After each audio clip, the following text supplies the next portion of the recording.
Hey, really quick before today's episode, I am going live on tour for the first time this fall, November 20th through the 23rd in 4 cities.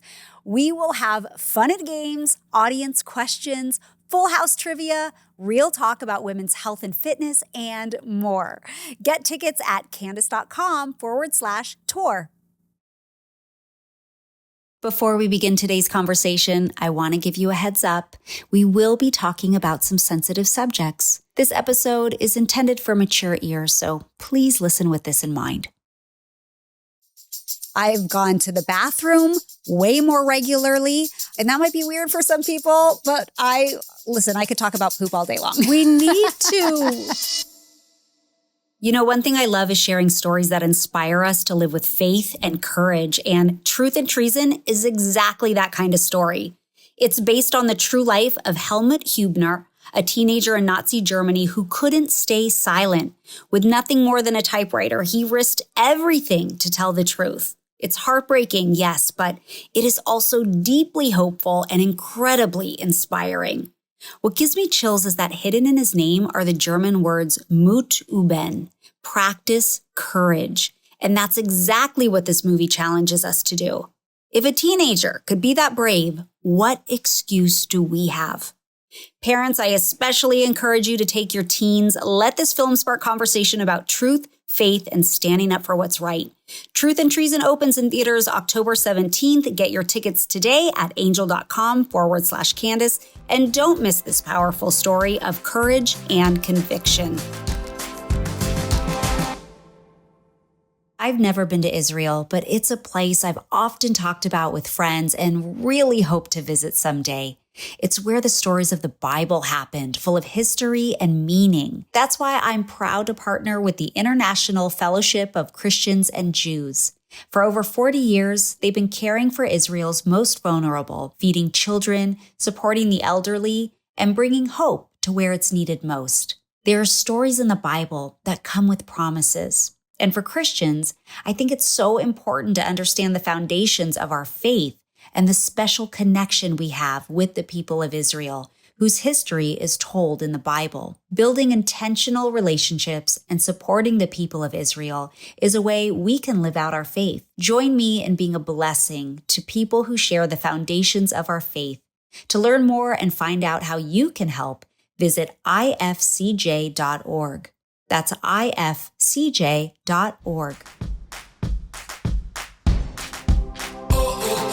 No matter who you are, life can feel like a roller coaster, but it's better when we go through it together. Welcome to the Candace Cameron Bure podcast. We are getting close to the end of season 11, Body and Soul. And today's conversation is my final one with my new friend, Dr. Tabatha. Dr. Tabatha Barber is a highly sought-after physician, speaker, a best-selling author who dedicated her life to empowering women in their health journeys. She's triple board certified in obstetrics and gynecology, menopause, and functional medicine. And we are so thrilled to have this final conversation with her today. Come join us.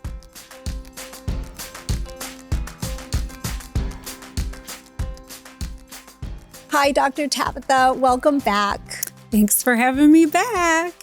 You walked in the door and you have this gorgeous blue dress on. And last week you had this gorgeous kind of hot pink sweater on. And then you had peach jeans on the week before that. Anyway, I looked at you and I was like, you know your colors, don't you? You've done color analysis.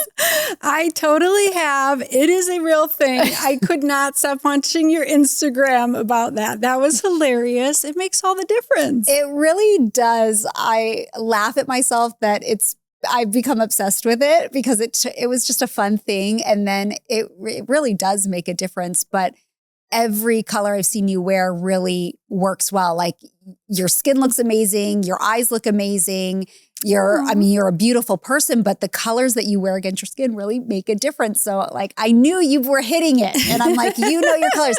And I guessed right. I said you were a spring. I don't know if you're a light spring or a vibrant spring or what, but I'm actually both, depending on Okay. how tan I am. Got it. Yes. Got it. So Well, you do know your colors. You should do this professionally. It's been fun. It's been fun. Well, I am very happy that we are going to be talking about menopause today. And so many questions have been rolling in. And you are an expert on all things menopause and hormones and everything. So I really hope too that if you aren't at this stage in your life, that you still listen to this conversation. It's so important. This is preparing you for what's to come.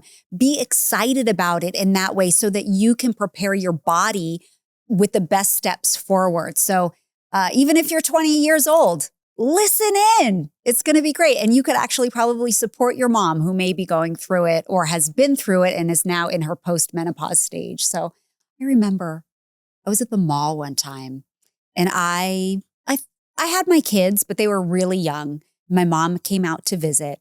We were in the shoe store 9 West shoe shopping, and we're at the cashier counter. We're purchasing a pair of shoes. And I look over at my mom and she looks like she just got out of a swimming pool. She had the worst hot flash in the middle of the store. And I looked at her and I laughed so hard. Oh, I laughed. I was like, Mom, what is going on?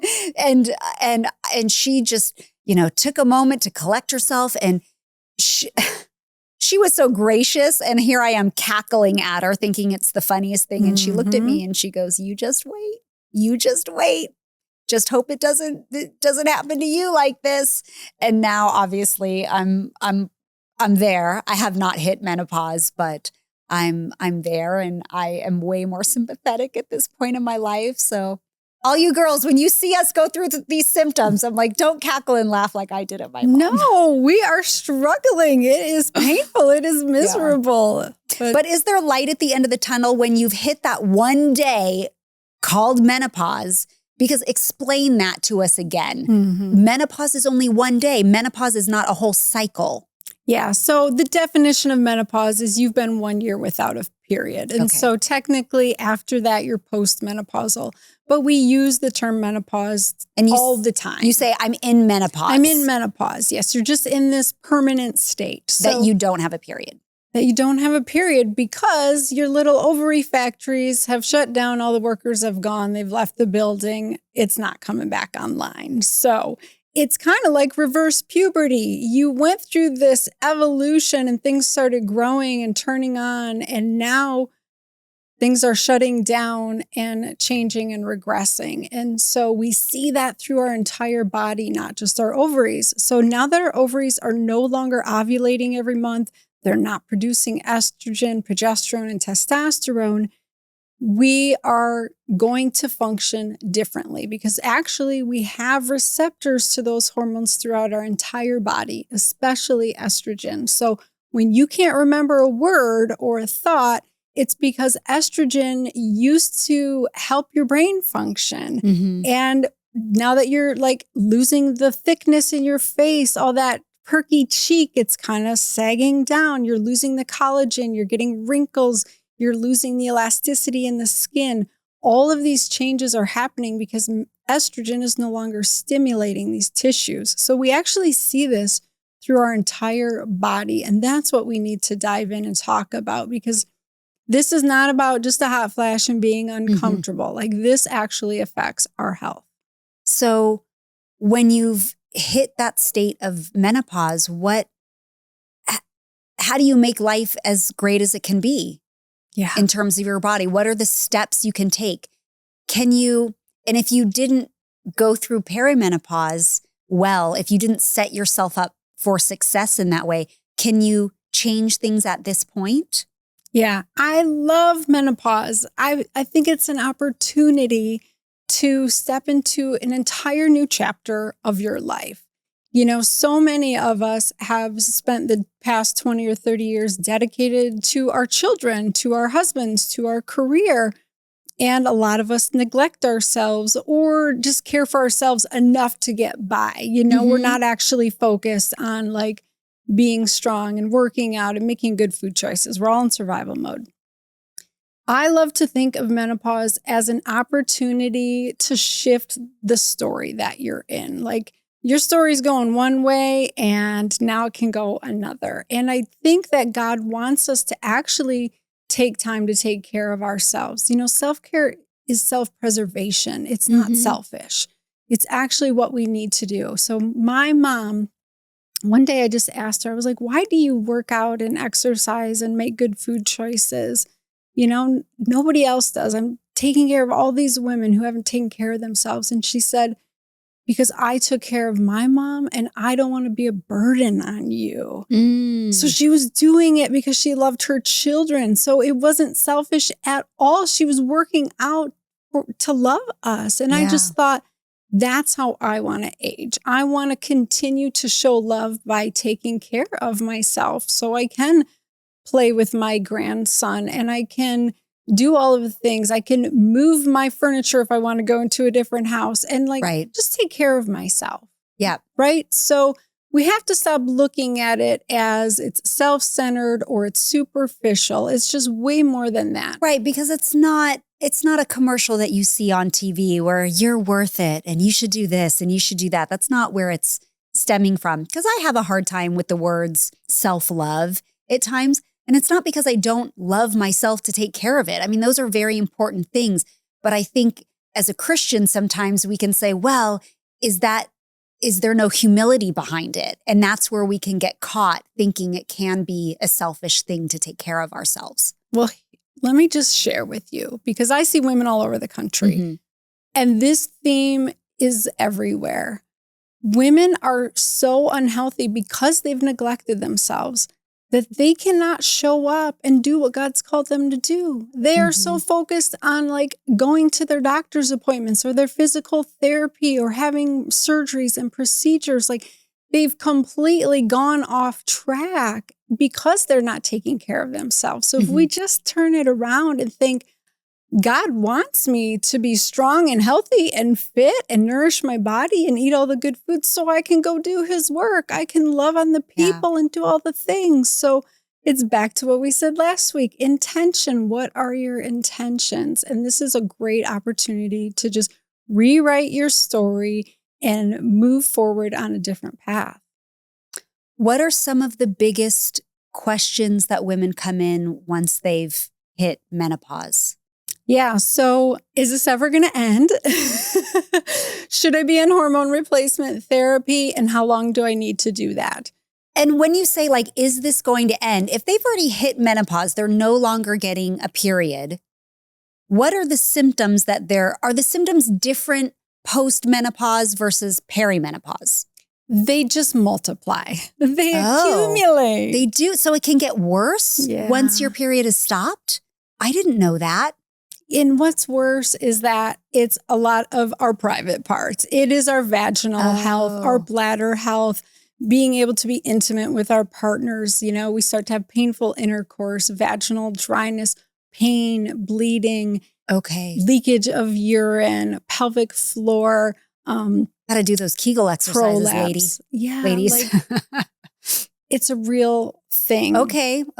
And there are health ramifications. You start to increase your risk of developing diabetes and heart disease and osteoporosis and dementia. So wait, this sounds depressing. I know. But the good news is there's stuff we can do about it. That's why we're doing this episode. Tell us the good news.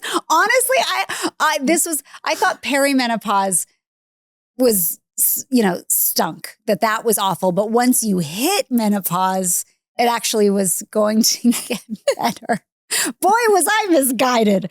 Okay, well, this is kind of depressing, but now you're going to tell us all the ways that doesn't have to be as bad as it could be. Yeah. So women all over the country feel the same way as you. They're being told it's just menopause, deal with it, you'll get over it. But a lot of these things you don't get over and it continues to get worse. So I think of menopause as a fork in the road when it comes to our hormones. You either have to figure out how to make the best of your new situation without the estrogen, progesterone, and testosterone that you once had. And the cool thing is, let me just say this, our adrenal glands, which are above our kidneys in the back, they are our backup ovaries. So we do continue to make a little bit of estrogen and testosterone from the adrenal glands. So we're not completely without, and our fat cells even make estrogen for us. We'll talk about that a little bit. So we're not completely devoid, but they are a lot lower than when you were in your reproductive years. And so you can either focus on getting your insulin and blood sugar and thyroid and adrenals and all of that on par so that you can function well, or you can do that and add hormone replacement therapy, meaning you're going to take somehow, either by a pill, a patch, or a cream, or a pellet, the hormones that your body no longer makes and bring you back to maybe your 48, 49-year-old self. We're not trying to have periods. We're not trying to be reproductive. We're just trying to slow down the disease process of osteoporosis, cardiovascular disease, diabetes, dementia. And so that is a decision that women should be able to make. Is that a decision in Christian culture that has controversy around it? Do some people look at hormone replacement therapy the same as, oh, I'm going to go get a facelift? Do they see it in a cosmetic way that says, well, God didn't design me to have it at this point, so I shouldn't go get it from a doctor? Absolutely. So same with birth control. You know, you shouldn't be on birth control. God designed you to procreate. And, you know, that's why I come from the big family that I come from. But here's the deal. I truly believe God gave us brains and he helps us and allows us to advance what we know, our understanding, the things we create. He's a creator. We're a creator, to make our lives better and to help us. And so there should be a conversation around it so that you can have informed consent and decide for you whether this is right for you or not. It's an individual decision. And it's not vanity. There's two parts to hormone replacement therapy. And this is what's all the rage right now in conventional medicine is we're going to get rid of your hot flashes, night sweats, and mood swings. These visible signs that annoy other people and make you hard to live with. Like you're not so nice, so we're going to give you something to calm you down. And that's okay. But there's another reason to take it. And that's all the diseases that we were talking about. And so there's two potential reasons to use hormone therapy, and then you cannot use it at all, but you should know all your risks, benefits, and options and be allowed that decision. I truly believe that women deserve that at least. Yeah, for sure. So how do you guide someone with these types of decisions? Obviously, they're going to decide for themselves, but how would you guide one of your patients? Yeah. So, you know, I talk about the fact that it's used for those two different reasons and that God did create our body to naturally go into that menopausal transition and be able to continue living without all those hormones. But we have to realize we live in a society that our great-grandmothers did not. My great-grandmother was not flying across the country, being on a podcast, running 2 businesses, raising teenagers, doing all of these things, going to the gym 5 days a week. She was knitting and cooking dinner on Sunday and enjoying her life. So the stress of our lives in this day and age has advanced so quickly that our physiology has not changed accordingly. So, you know, if it would have, we wouldn't go into menopause until 70 or 80 because those hormones help us do what we need to do. And so it seems perfectly logical to me that if we want to continue to be as productive as we are in this society and, you know, women have a role in it, then they need those tools to be able to continue to function. Because here's the truth.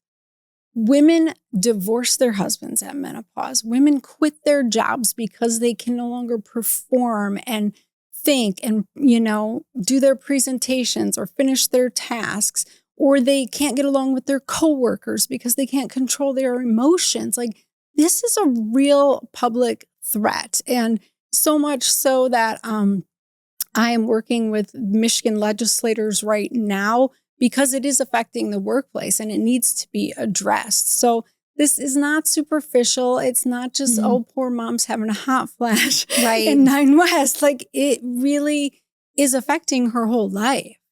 Yeah. So talk to us about HRT and the specifics. How do we know? Is it like birth control in that it's a bunch of different brands and it's just trial and error of what works, what doesn't? Okay, so this is where the conventional medicine side of me departs and goes over to the functional medicine, menopause expert side of me. Because as an OBGYN, yes, I was taught there's a couple different options. It's this pill or that pill. It's very much like birth control. It's trial and error. See what feels good and what you like. Unfortunately, those options, number one, have this synthetic progestin in them that we don't love, that we talked about a couple weeks ago, that can cause anxiety and depression and weight gain. And there was a famous study that was stopped short in 2002. It's called the Women's Health Initiative. And it was looking at over 16,000 women on HRT. And what it came out with and eventually told us was that those synthetic progestins do increase your risk of breast cancer. Not a lot. Whoa. Even though the media ran with it, they blamed the estrogen. There was two parts of the study. There was women taking... But it was a synthetic? Yeah, women taking estrogen alone, a conjugated equine estrogen from horse urine, or estrogen plus a synthetic progestin. The synthetic progestin group had 8 more breast cancers out of 10,000 women. So it wasn't a lot, but it was enough for them to halt the study and let the media run wild with it. There's a lot of politics behind this. But estrogen got blamed for the breast cancer. Nobody talked about the progestin. And overnight, millions of women were taken off their hormone replacement therapy. Doctors were afraid they were going to get sued and lose their licenses. And about what year was this around? 2002. Okay, not long ago. Yeah, so a little over 20 years ago. And so we have spent the last 20 years telling women hormones are harmful, hormones are dangerous, they hurt you, and you just need to suffer through it. Meanwhile, the rates of osteoporosis have increased, the rates of dementia, the rates of diabetes, the rates of heart disease, and the rates of breast cancer all continue to rise, and these women are not on their hormones. So it is now being realized that there was a lot of issues with that study. The real truth is finally out. Okay. And estrogen is safe. Okay. Progesterone is safe. That's the form your body naturally makes. There's a small risk with progestins. They can cause blood clot, stroke. They may increase your risk of breast cancer. But we give them like candy in our birth control pills for 30 years. And then we act like it's not okay once women hit menopause. So that is where the disconnect comes in and I'm super frustrated about, right? Yeah, absolutely. Because cancer and these diseases, it's an accumulation over time. Cancer doesn't develop overnight. It is what you've been doing for a long time. And if you're 20 years old and watching this, that's why it's important you listen to this conversation, because what you're doing now is how you're going to be at 50 years old. So what you and I did for the past couple decades is how we are right now. Okay. But that's the good news. How we are right now can change. Like when I'm 80, I want to get out of the chair. I want to run around. I want to do all of the things. So I need to be thinking about that now. And hormones play a big piece of that. What are ways, I'd love to know complications about HRT if someone can't do that, what the alternatives that are natural, are there foods that we can eat? What do we do to make the best of it? So I will say there's no foods that you can eat to make your ovaries come back online. Right. I wish there was. Managing your stress, getting that cortisol under control, which we talked about last week, is a huge piece of it. But having an honest conversation about hormone replacement therapy, there are different ways to do it. So you can get bioidentical. This is another fancy word that's now really popular. Okay. And there was a lot of confusion around what's bioidentical mean? Does that mean it comes from yams? It comes from food? No, it means that chemically that has the same structure as the hormone that your body made. So even though it's made in a lab, it's technically synthetic.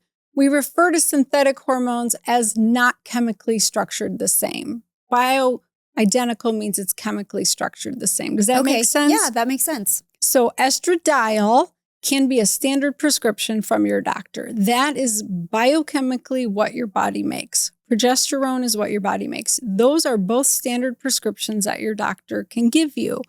And they come in, the progesterone comes in a pill. Estradiol can come in a pill. But here's the caveat, which I see a lot happen.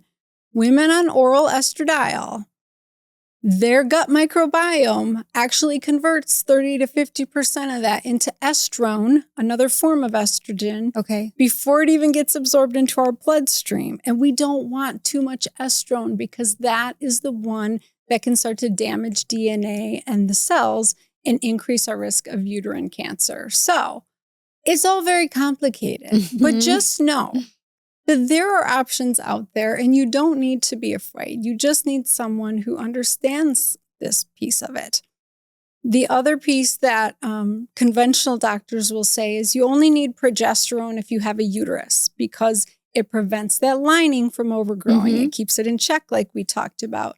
But we have progesterone receptors all throughout our body, and it is our natural anti-anxiety hormone. So one of the worst things women suffer from is waking up at night just feeling anxious. Their mind is racing. Yeah. Women will wake up with heart palpitations and feel like they can't breathe. And giving them progesterone calms all that down. So progesterone is not just about protecting your uterus. Progesterone is a beautiful hormone that we can use in our menopausal years to give us high quality sleep without the addictive side effects of sleeping medications and things like that. And you don't want to take Benadryl long term. It's actually been shown to cause dementia. So don't use Tylenol, PM, Benadryl, all those things. Okay. Good to know. Yes, you are much better off using hormone replacement therapy. And one question I get a lot is, do I have to stay on it forever? Oh, yeah. Great question. Right? Yes. Well, it only works as long as you take it. So if you stop taking it at 60, the benefits will go away. Those disease processes will continue on. Those symptoms will probably mostly come back. Okay. So most women take it indefinitely. Some women, because they were never offered hormone replacement therapy because of that study that came out and all the fear, now they're coming to me at 60, 65, 70 years old. They're like, what about my hormones? I want hormones.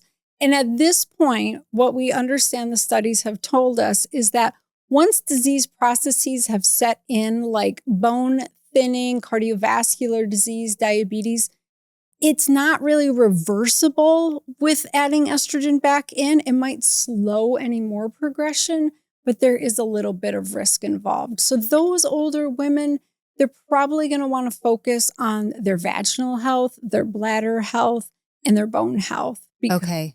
So it's all very complex, but it is. There's help. Okay. You've talked about the hormones being taken in pill form, but aren't there patches or things that you insert under the skin? I really don't know any of this. So I'm hoping you know what I'm talking about. Yes.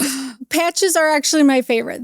Estrogen patches. I love the patch because that form of estradiol is bioidentical and it gets absorbed through the skin. So it doesn't go through your liver and gut when you first absorb it like a pill does. And so it has this first pass effect, meaning it doesn't get altered by the gut microbiome or by the liver. It goes straight into your bloodstream through your body. So it doesn't get turned into estrone or anything else you don't want. So I love the estradiol patch for that. Okay. And I also like it because it's usually covered by insurance.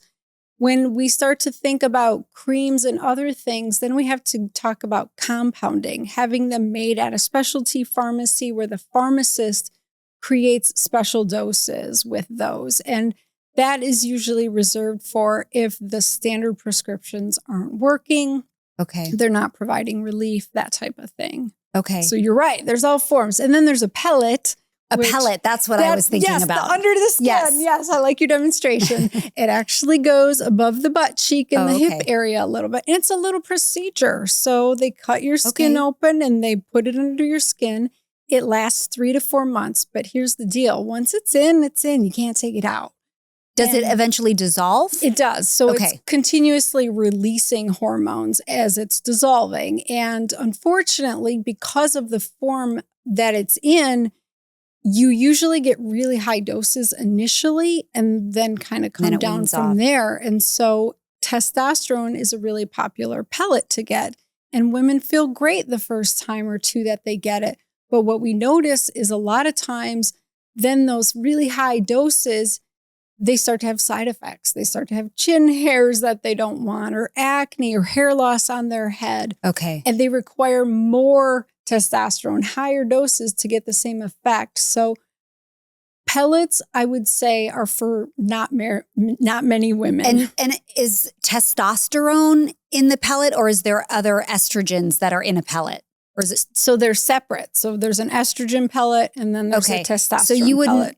You wouldn't suggest a testosterone pellet, but would you suggest an estrogen pellet? And is the advantage of that is that you're not taking a daily pill? What is the advantage? That you just don't have to think about it for 3 or 4 months? Yeah. So I do have patients who are on both or just testosterone. Okay. So testosterone, it's our get stuff done hormone. Right. It makes us motivated. So women who have given up exercise, they get their testosterone levels back up. They can start working out again and they feel really good and they start to build muscle mass and lose that weight. So there's a lot of benefits and you can do it as a cream and all these things. But as a pellet, I would say not many women tolerate it long term. A lot of women feel good initially and then they're like, nope, too many side effects. Let's try a cream instead. Got it. Whereas estrogen pellets, women seem to just, if they are on them and they love them forever. And it's because they don't have to take anything daily. They don't have to remember a patch. It's like every 3 or 4 months, you just go into the office and get this done. But it's a cash procedure. It's not covered by insurance. So there's that huge downside. And is there any, if you said it's a little procedure, is there a scar where it's being inserted? Can you see it if you had a bathing suit on, if it's kind of lower back or something? It's it's about a ½ inch wide, almost as the width of your thumb. It's usually a white little line. So some women don't want that scar on there, especially if they're getting it, 3 or 4 times a year. They start to add up. And where is if you use the patch, where is that placement on your body? Oh, that's a great question because the pharmacists almost always tell women wrong. They tell them to put it on their arm or their shoulder. Really, I have found the best place is down low by your pubic hair, in between your groin line. If you've had a C-section, below that line. That is where you have the least amount of fat and the clearest route to your blood vessels. And I see the most consistent absorption and balance of our estrogen levels right there. And you wear it for 3.5 days. You take it off. You put one on the other side. You take a little rubbing alcohol and rub off the stickiness left behind. But it looks like a little sticker. It's like every 3 days you're switching it. Okay. Yeah. So interesting. I know. So much you didn't even know. You're so like, wow, what have I got myself into? This episode is brought to you by WeShare. If you're still stuck in the traditional healthcare system, you don't have to be. Think of it like this. Traditional healthcare is like calling a taxi. Slow, expensive, and full of red tape. But WeShare, it's like rideshare. It's faster, more affordable, and built around you. WeShare is a faith-based company, community-first healthcare that keeps things simple. No confusing deductibles, no jumping through corporate hoops, just real people supporting each other through life's medical needs. And here's something extra special just for my listeners. The $149 application fee is waived. Head to weshare.org/Candace or call 855-230-2523 to get your free quote today. That's 855-230-2523. I don't know about you, but I love to colorfully mark up my Bible, and Mr. Pen is the company dedicated to creating pens and highlighters specifically to be used in your Bible. How cute is this? The ink doesn't bleed through the page, and there are so many color palettes to choose from, paired with their other products like transparent sticky tape, sticky notes and tabs and washi tape, and you can create the perfect combinations to make studying scripture an even more meaningful experience. With over 1 million 5-star reviews on Amazon, they are the most popular Bible highlighters and pens on the market. That's why I use them. Whether you're looking to deepen your faith through study and reflection, or simply need a reliable pen for taking notes during a sermon, Mr. Pen has you covered. To get 10% off your first Mr. Pen order, go to CandacePens.com. Join me in diving into the Word in 2025. Go to CandacePens.com to get 10% off your Mr. Pen order. Grand Canyon University, an affordable private Christian university based in beautiful Phoenix, Arizona, is one of the largest universities in the country. Praised for its culture of community and impact, GCU integrates the free market system, a welcoming Christian worldview and free and open discourse into 369 academic programs with over 300 online. Join a nationwide community of learners redefining what online education looks like through academically rigorous, industry-driven programs that can spark bold ideas and prepare you for a future that matters. In addition to federal grants and aid, GCU's online students received nearly $161 million in institutional scholarships in 2024. Find your purpose at Grand Canyon University. Private, Christian, affordable. Visit gcu.edu/my offer to see the scholarships you may qualify for. What was interesting, when I did my blood panel work the first time, like my estrogen and progesterone, am I saying those right? Yep. You're learning I'm so such much. a novice. They were actually very good markers for me, but I had very low testosterone, which was surprising because I am such a go-getter. I'm such a motivated person, and my schedule, I'm always going. So it was a little surprising that I had the ability with such low testosterone numbers. And for those of you probably wondering, this is probably TMI, but no, I am not taking testosterone yet, but it's something that I'm talking about. So we'll see. I don't know. Yeah. And right now you're like working out hardcore, getting in the best shape of your life. Totally feel it right now, but I want all the information. That's why this season has been so important to me. And I love this podcast because I've had the ability to meet amazing people like you, amazing people like Lisa. We have another guest on next week. Vince, you're going to meet him. And I am getting the benefit of talking to really intelligent people and gathering all of the information. So obviously I'm having these for me and for you because I want to share everything that I learned. So I love that we're getting to do this openly and publicly. But like, ladies, I'm on the journey with you. I just want to get all the information so that I can make the best choices for myself and also not compare myself to anyone else. Yeah. Can you talk about that? Because so many ladies, and I understand, we all go, well, what are you doing? And I'll ask my friend, you look great, or your hair looks so thick. What are you doing for it? Are you taking something new? What's your exercise program like? What are you eating? Are you tracking macros? We want to know all the things. Yet there are things that are specific for us and our bodies. So for instance, I don't really share my meal plan with people online. I might share some recipes that I like, but I don't want to bullet point, this is exactly what I eat in a day, because my body's different than your body. And what might be good for my body may not be good for your body and vice versa. And it's so important not to just jump on the next trend or what we're seeing, but actually talk to really informed people. And I also would suggest functional medicine and not only Western medicine doctor, although I love my OBGYN. He is incredible and awesome. I love him.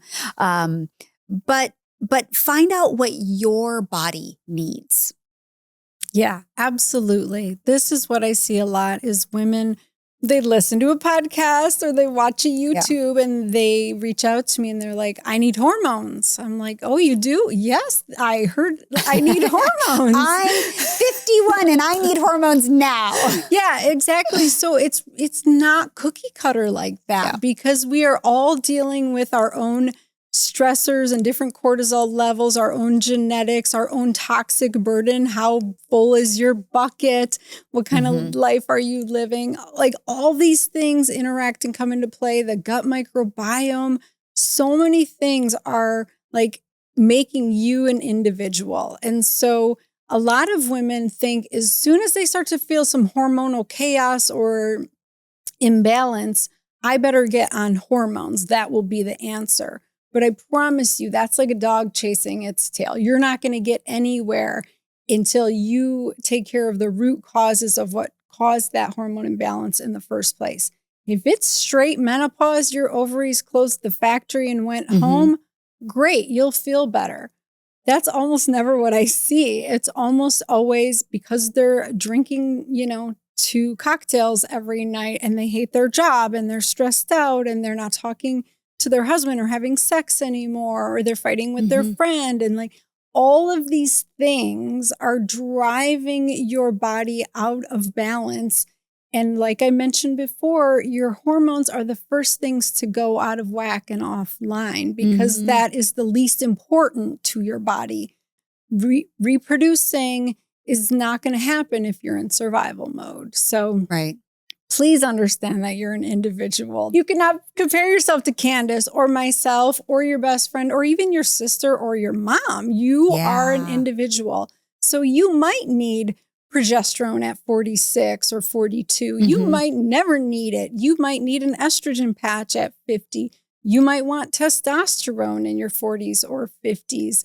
So that is where having an actual conversation with an expert comes in handy because now we're seeing all these hormone shops pop up online and like, order your hormones. You cannot understand what's going on in a 10-minute questionnaire and get the answers. Here's the thing. You'll probably feel good for a few months and then it'll go out of balance again. And you'll have to adjust your doses or add something new to the mix because you're just covering up the symptoms yet again. You're not actually fixing the root of why you're out of balance. Does that make sense? Yeah, it makes so much sense. I just started thinking about the costs of all of that. So what things are typically covered with insurance? If you have it, what do you have to pay out of pocket? Because there's probably a lot that want to do all those things, but they can't afford to see the doctors that they want to see. And maybe their insurance isn't going to cover it and they're not able to pay out of pocket. Yeah, that's why there's such an outrage right now. That is why Oprah's talking about it and Halle Berry and Drew Barrymore and all the people, because for a long time, doctors have been afraid of hormones, so they haven't been offering it. And now women are demanding it. And now we've come to understand, yep, that study was wrong. We didn't understand hormones. It is safe to prescribe hormones. They are available. But the doctors don't know how. They don't know how to order lab tests and interpret them. They don't know what doses to give them. So there's this big lag in education. And so we're looking to other providers to help, but it's expensive because it's not covered by insurance. Functional medicine, unfortunately, anything that's preventative or that takes time, that's diet and lifestyle related, insurance is probably not going to cover it. And so to sit down and have an hour-long conversation with a doctor, that's just not going to be covered. That was one of the biggest reasons I actually left my job as an OBGYN. I said to the administrators, I need to ask them about their diet. I need to see if they're sleeping. Like, this stuff is important to me. They're like, no, you need to do more surgeries and deliver more babies. So that's just the reality that we're dealing with right now. So we have to navigate that, but understand that there are options and there are doctors who are certified through the North American Menopause Society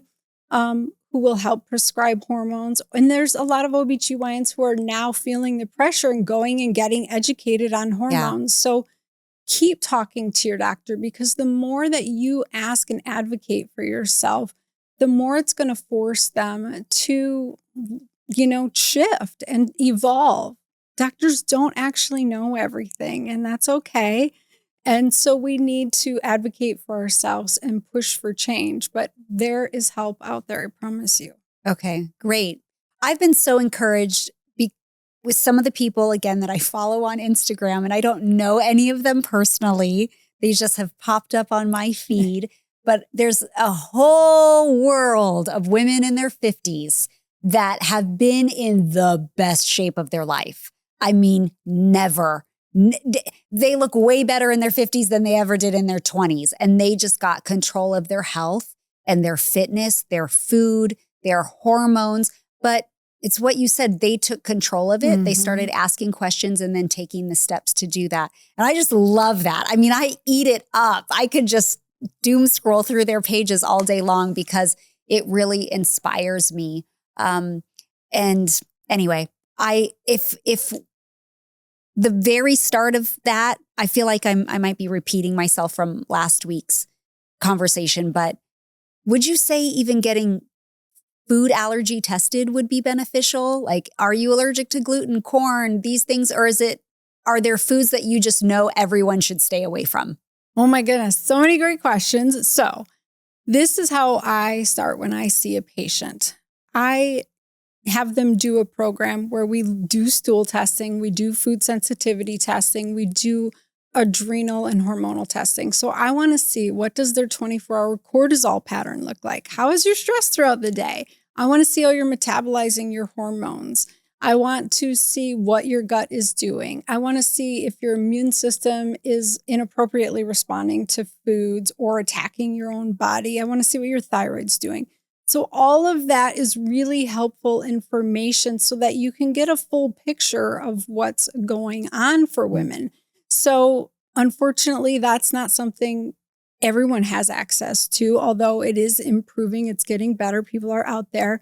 But what I would say is, first of all, you got to break up with all the lies that you've been told over the past 30 years, because we were told to eat low fat, no fat. That is destroying us, like wreaking hormone havoc. Can I just tell you right now, healthy fats are essential for a healthy body. Yeah. They actually are the backbone of the trillions of cells in your body. We have this phospholipid bilayer where everything flows in and out of our cells through this fatty layer. So if you don't have enough fats, your cells can't even hear the signals from anything to do their jobs. Cholesterol is actually the main ingredient to make our sex hormones and our stress hormone, cortisol. So testosterone, estrogen, progesterone, aldosterone, our blood pressure hormone, is made from cholesterol. So we have to stop fearing cholesterol. Our body needs cholesterol to be healthy. So we've learned things like that, or that we need to eat less and exercise more. And anytime we're putting ourselves into calorie deficit, our thyroid is like, oh, she's starving us to death. Turn down all the resources, hunker down, hold on to everything harder because she's about to starve us to death. We're in the cave and there's no food. And so you're just driving yourself further into the pit the less that you eat. So we have to undo all of these lies we've been told. And those girls, those women you're watching on Instagram, they are eating, they are lifting weights, they are enjoying their healthy fats. They're doing everything opposite of what we've been told since the 80s. That's the most mind-blowing part for me, because I'm a product of the 80s. So I've believed all those things for so many years, which made it way more frustrating in my 40s.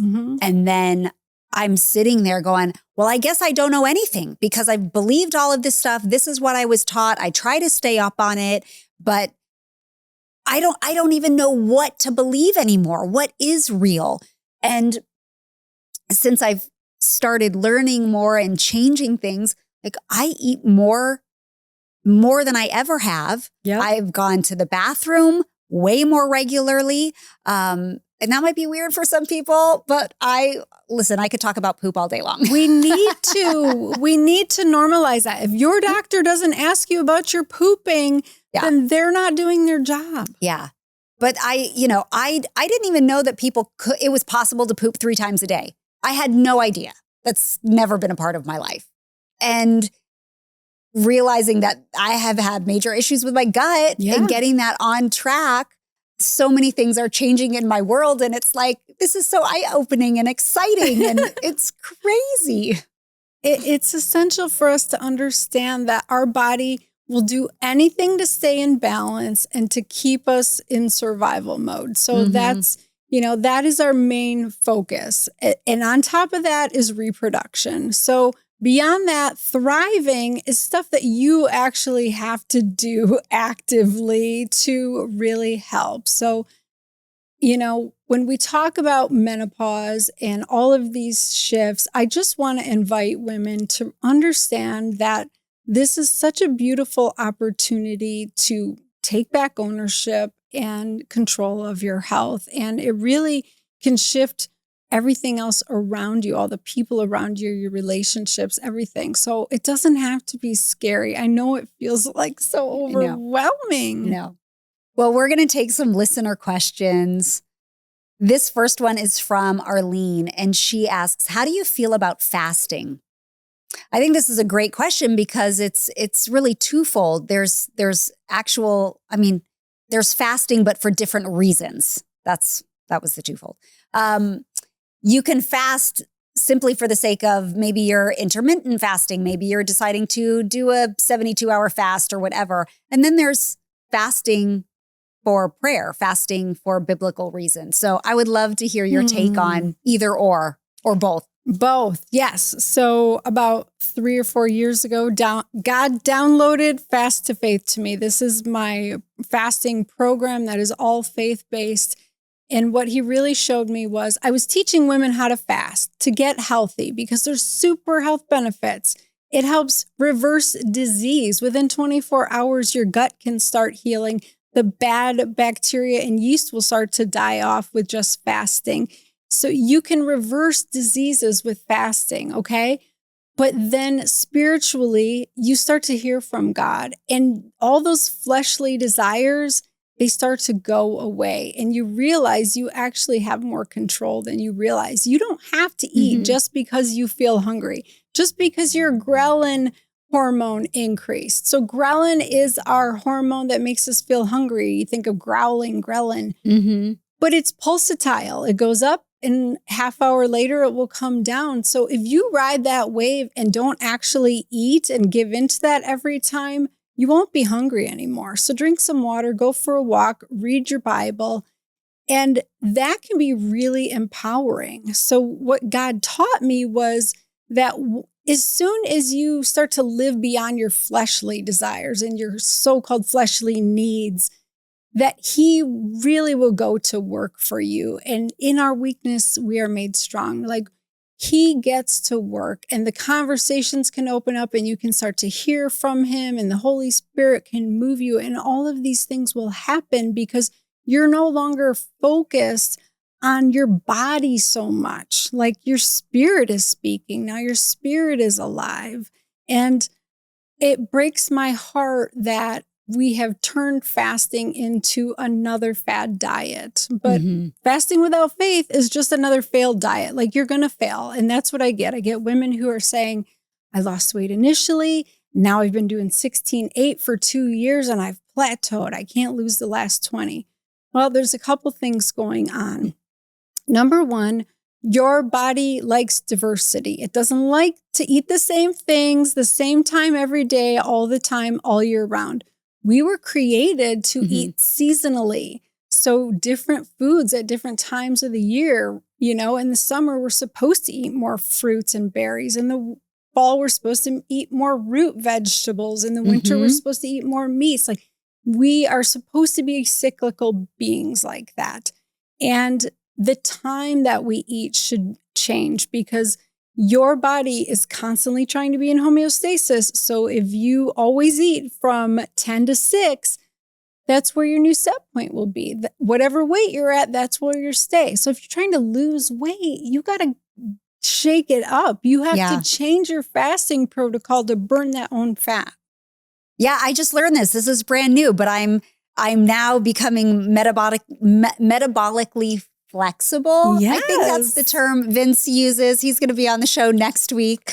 But yeah, it's this is all brand new information, but it has been amazing to see my body react to those changes. Yeah, and this is actually a superpower in menopause, especially if you don't want to do hormone replacement therapy. Your diet is the key. And getting into a fasted state is going to be the key to keeping your weight in check moving forward. So my menopausal women love my Fast to Faith program because it is finally helping them release that weight that has been stuck. They're regaining their metabolic flexibility. So essentially, we are all trained to eat every couple hours all throughout the day. That started with the cereal industry, like, eat your breakfast, which is just a bunch of, nutrient devoid carbohydrates that set you up on a sugar roller coaster the rest of the day. And so the fat burning part of our metabolism, where we eat fats for fuel, we lose that ability because we're never tapping into it. So what I teach women is get into ketosis, eat more healthy fats, burn that fat for fuel. And then when you remove the food, your body will burn its own fat for fuel and tap into your own fat stores and stay in ketosis. Yeah. And it feels so much better to not be on that sugar roller coaster. Yeah. So you put the sugar roller coaster and the hormone roller coaster together, it's crazy town. Yeah, totally. Oh, I'm eating up this conversation. Okay, this next listener question is from Beaner's mom. She wants to know, infrared saunas, what is your take on them? Oh my goodness. I wish there was more research. They're fabulous. So everything is wavelength. You and I sitting here are wavelengths. We have just condensed down to very slow moving particles. But everything that we see and cannot see is affecting our cells. So infrared is a form of wavelength that can rejuvenate our cells. We heat up our food in the microwave. Those are wavelengths heating up our food. It's a real thing. So they regenerate our cells. And depending on what level, if it's far, near, or short infrared, depends on what cell it's working on. So you have to work with the settings on your machine. Are all red lights equal? No, so they have different distances in their wavelength. Okay, so how do we know which ones? I know. It's like, how do you know what's a good product? Yeah. You want to read the reviews. You want a combination of near and far. Okay. I think that's the most beneficial. Okay. This is from Sammy.